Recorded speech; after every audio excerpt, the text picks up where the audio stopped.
Good morning students. तुमचं career vision अकॅडमीच्या online प्लॅटफॉर्मवर स्वागत आहे. आपण एव्हरीडे सायन्सच्या पार्ट 2ला सुरुवात करत आहोत. 22वा प्रश्न आहे, कोणता घटक हरितगृह परिणामास. आता हरितगृह परिणाम म्हणजे काय, तर ग्रीनहाऊस इफेक्टला कारणीभूत ठरत नाही. तर कोणता घटक हरितगृह परिणामास कारणीभूत ठरत नाही, तर तो म्हणजे अमोनिया म्हणजे NH3.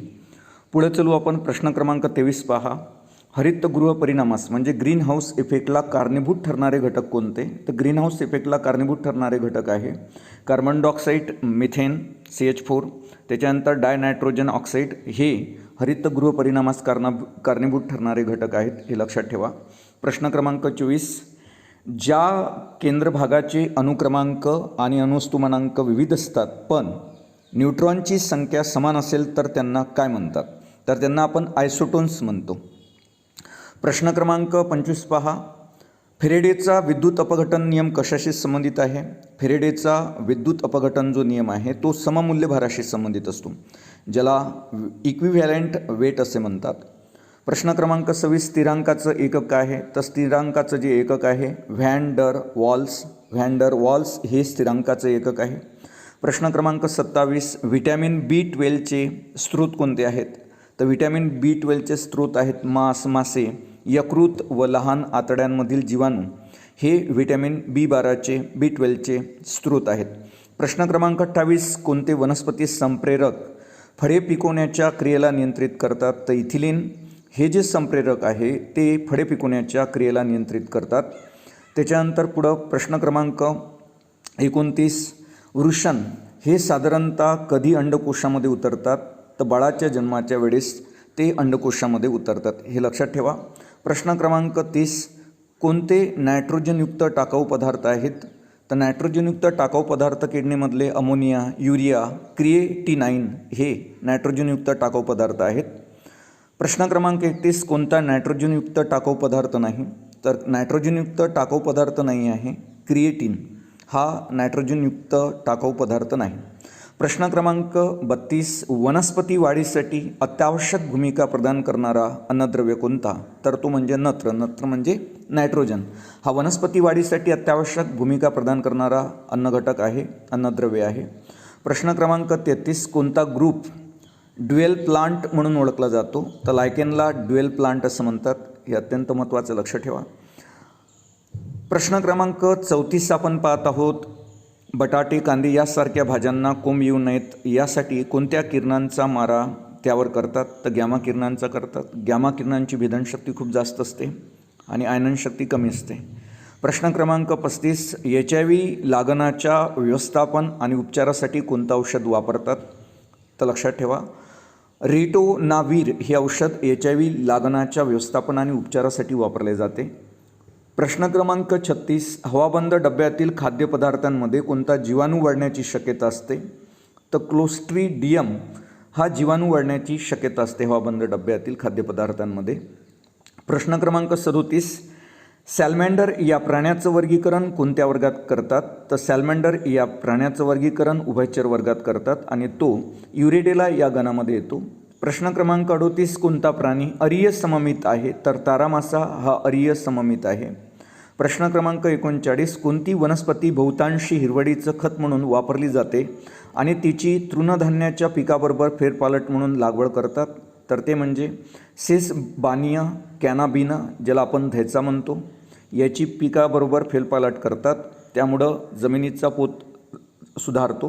प्रश्न क्रमांक 40. अमलगममध्ये नितांत आवश्यक काय असते, अमलगममध्ये नितांत आवश्यक असते पारा. प्रश्न क्रमांक 41. काय सोन्यासारखं दिसते म्हणून त्याला फुल गोल्ड किंवा मूर्खांचं सोनं म्हणतात, तर पायराईटला मूर्खांचं सोनं म्हणतात. प्रश्न क्रमांक 42. कोळशाच्या डिस्ट्रक्टिव्ह डिस्टिलेशन औद्योगिक रसायने प्राप्त करतात. कोळशाच्या डिस्ट्रक्टिव्ह डिस्टिलेशनने औद्योगिक रसायने प्राप्त होतात. आणि डिस्ट्रक्टिव्ह डिस्टिलेशन कसे केले जाते, तर डिस्ट्रक्टिव्ह डिस्टिलेशन केले जाते हवेच्या अनुपस्थितीमध्ये, पोकळीमध्ये, in the absence of air. प्रश्न क्रमांक 43. वीज बिलातील एका युनिटचं किलोवॅट ऊर्जा मूल्य किती असते, तर ते म्हणजे 36 × 10⁵ जूल्स एवढे असते. प्रश्न क्रमांक 44. खगोलशास्त्राला समर्पित असलेली किंवा केलेली भारताची पहिली अंतरिक्ष उपग्रह वेधशाळा कोणती, तर ती म्हणजे ॲस्ट्रोसॅट होय. प्रश्न क्रमांक 45, चष्म्याचं भिंग कशापासून बनवतात? तर चष्म्याचं जे भिंग बनवलं जाते ते फ्लिंट क्लास, हे त्याचं राईट उत्तर आहे. फ्लिंट क्लासपासून ते बनवलं जाते. फ्लिंट काचपासून ते बनवलं जाते. या अगोदर आयोगाने पारेक्स काच घेतला होता, परंतु त्याचं राईट उत्तर जे आहे फ्लिंट क्लासपासून चष्म्याचं भिंग बनवल्या जाते. प्रश्न क्रमांक 46, कोणत्या जीवनसत्वाची कमतरता प्रौढांमध्ये फारच कमी जाणवते, परंतु नवजात बालकांमध्ये त्यामुळं रक्तस्राव होण्याची शक्यता असते? तर ते म्हणजे के जीवनसत्व. प्रश्न क्रमांक 48, सर्वसाधारण निरोगी मानवी डोळ्याचा स्पष्ट दृष्टीचा टप्पा किती असतो?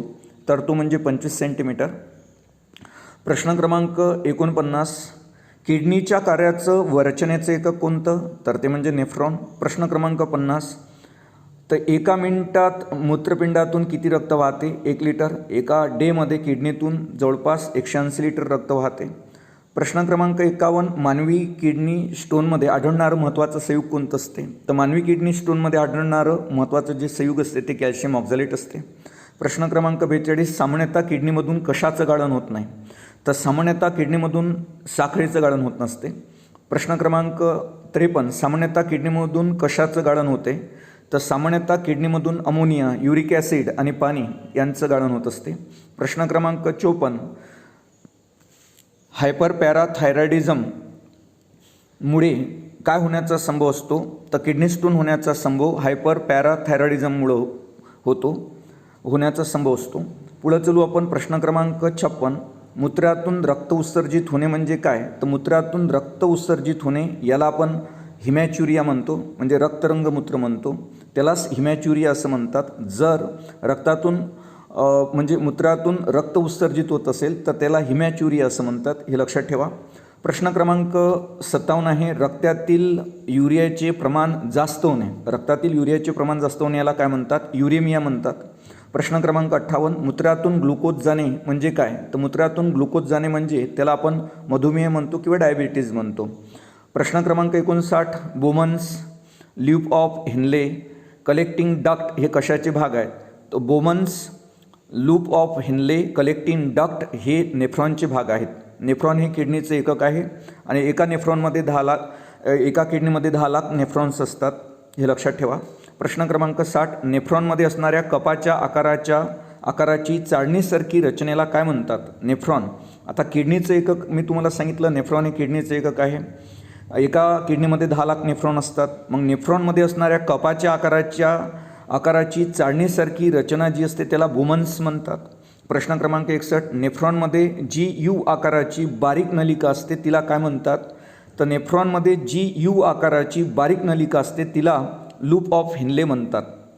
नेफ्रॉनमध्ये जी यू आकाराची बारीक नलिका असते त्याला काय म्हणतात? लूप ऑफ हेनले म्हणतात. प्रश्न क्रमांक 62, पोटाच्या पोकळीत मणक्याच्या दोन्ही बाजूस एक किडनी वृक्क स्थिर असते तर किडनीचं वजन किती असते? तर किडनीचं वजन असते 140 ते 160 ग्रॅम. प्रश्न क्रमांक 43, कशाचा आकार अर्धगोलाकृती किंवा वालाच्या बीसारखा असतो? तर किडनीचा आकार अर्धगोलाकृती आणि वालाच्या बीसारखा असतो. प्रश्न क्रमांक आपण 64 पाहत आहोत. तपकिरी रंगाची व 10 ते 13 सेंटीमीटर लांबीची, 5 ते 7.5 सेमी रुंद व 2 सेमी जाड असणारी किडनी पारदर्शक अशा आवरणात संरक्षित असते. त्या संरक्षण आवरणास काय म्हणतात? तर त्याला आपण कॅप्सूल म्हणतो. प्रश्न क्रमांक 65, किडनीच्या बाह्य आवरणास काय म्हणतात? तर किडनीच्या बाह्य आवरणास कॅरेक्टक्स असं म्हणतात. लक्षात ठेवा, किडनीच्या बाह्य आवरणास कॉरेक्टक्स असं म्हणतात, कॉरेक्टिक्स असं म्हणतात किडनीच्या बाह्य आवरणास. पुढे चलू आपण. प्रश्न क्रमांक 66 पाहत आहोत. किडनीच्या अंतर्भागाला काय म्हणतात? तर किडनीच्या अंतर्भागाला मेंडुला असं म्हणतात. प्रश्न क्रमांक 67, किडनीच्या अंतर्गत भागात असणाऱ्या 8 ते 18 त्रिकोणी शंक्वाकृती रचनेला काय म्हणतात? तर किडनीच्या अंतर्गत भागात असणाऱ्या 8 ते 18 त्रिकोणी शंक्वाकृती रचनेला आपण पॅरामिड म्हणतो. प्रश्न क्रमांक 38, किडनीतील पॅरामिड बारीक नाजूक नलिकांचे बनलेले असतात, त्यास काय म्हणतात? तर किडनीतील पॅरामिड बारीक नाजूक नलिकांचे बनलेले असतात, त्यास आपण नेफ्रॉन किंवा युरिनिफेरस ट्यूब्यूल असं म्हणतात. प्रश्न क्रमांक 69, किडनी असे कोणते संप्रेरक स्त्रोत जे अस्थिमज्जातील रक्तपेशीच्या निर्मिती प्रक्रियेत आवश्यक असते? तर किडनी असे कोणते संप्रेरक स्त्रवते जे अस्थिमज्जातील रक्तपेशींच्या निर्मिती प्रक्रियेस आवश्यक असते, ते म्हणजे इरिथ्रोपायोटिन होय. इरिथ्रोपायोटिन हे संप्रेरक स्त्रवते जे रक्तपेशीच्या निर्मितीमध्ये आवश्यक असते. प्रश्न क्रमांक 70. किडनीतील तयार झालेले मूत्र दोन्ही किडनीकडून नलिका वाटे मूत्राशयात आणल्या जाते, त्या नलिकाला काय म्हणतात? त्या नलिकेस काय म्हणतात? युरेटर. किडनीत तयार झालेले मूत्र दोन्ही किडनीकडून नलिका वाटे मूत्राशयात आणल्या जाते, त्या नलिकांना आपण युरेटर म्हणतो. प्रश्न क्रमांक 31. युरेटरची लांबी साधारणतः किती असते? ते युरेटरची लांबी असते 25 ते 28 सेंटीमीटर. प्रश्न क्रमांक 72. दोन्ही किडनीमधून एका मिनिटात किती रक्त गाळले जाते? तर दोन्ही किडनीमधून एका मिनिटात 120 ml रक्त गाळले जाते. प्रश्न क्रमांक 33. प्रत्येक दिवसाला किती लिटर रक्त दोन्ही किडण्यांमधून गाळले जाते? तर 180 लिटर. प्रश्न क्रमांक 74. किडनीच्या अंतर्वक्र भागातून किडनी कोणती धमनी प्रवेश करते? किडनीच्या अंतर्वक्र भागातून किडनीत कोणती धमनी प्रवेश करते? तर त्याला म्हणायचं रिनल धमनी. प्रश्न क्रमांक 75. कशामध्ये रक्त फिल्टर होऊन रक्तातील अनावश्यक घटक रक्तात वेगळे केले जातात? तर कशामध्ये रक्त फिल्टर होऊन रक्तातील अनावश्यक घटक रक्तातून वेगळे केले जातात? तर ते म्हणजे बोमन्स कॅप्सूलमध्ये. आणि 76वा प्रश्न आहे, इन्फ्रासॉनिक लहरीचा वापर एकमेकाशी संवाद साधण्यासाठी कोण करतात? तर इन्फ्रासॉनिक लहरीचा वापर एकमेकाशी संवाद साधण्यासाठी व्हेल मासा, गेंडा आणि हत्ती हे इन्फ्रासॉनिक लहरीचा वापर करतात एकमेकांशी संवाद साधण्यासाठी. तर व्हेल मासा, त्याच्यानंतर गेंडा आणि त्याच्यानंतर हत्ती हे इन्फ्रासॉनिक लहरीचा वापर करत असतात एकमेकाशी संवाद साधण्यासाठी. अशा पद्धतीनं हे आपले आजचे एव्हरीडे सायन्स पार्ट 2 मधले अत्यंत महत्त्वाचे आगामी स्पर्धा परीक्षेच्या दृष्टिकोनातून विज्ञानाचे प्रश्न आहेत, हे तुम्ही आवर्जून लक्षात ठेवा. त्यानंतर आपण एव्हरीडे सायन्सच्या पार्ट 3ला लगेच सुरुवात करणार आहोत. Thank you so much.